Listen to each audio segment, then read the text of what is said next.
ঘড়ি কাঁটায় এখন রাত্রির 11:15।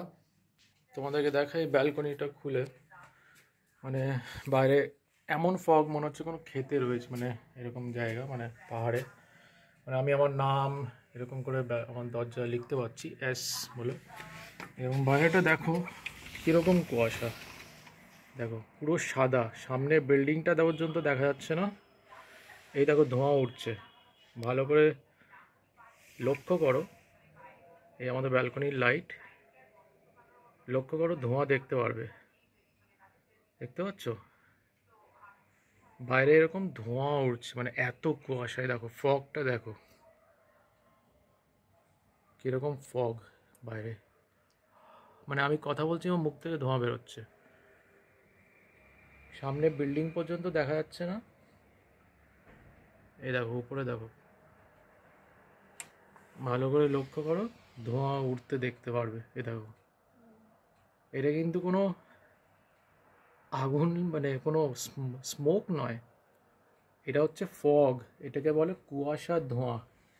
দেখো এত হাওয়া দিচ্ছে বাইরে, হাওয়ার সাথে সাথে ধোঁয়াটা কীরকম উঠছে, মানে ফগটা কীরকম উঠছে, আর এরকম ভেপার হয়ে গেছে দেওয়ালে।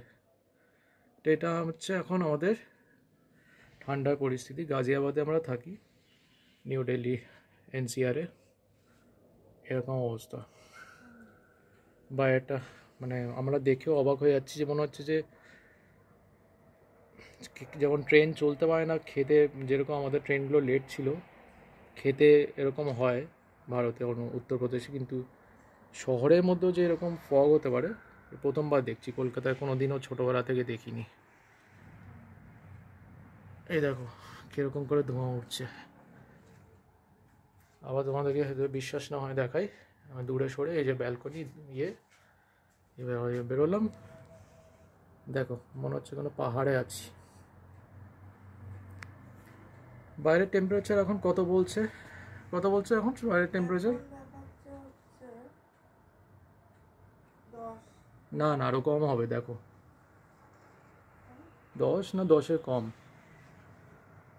বাইরে পুরো সাদা হয়ে গেছে, ওইদিকে তো কিচ্ছু দেখা যাচ্ছে না। 9 ডিগ্রি, তাই না?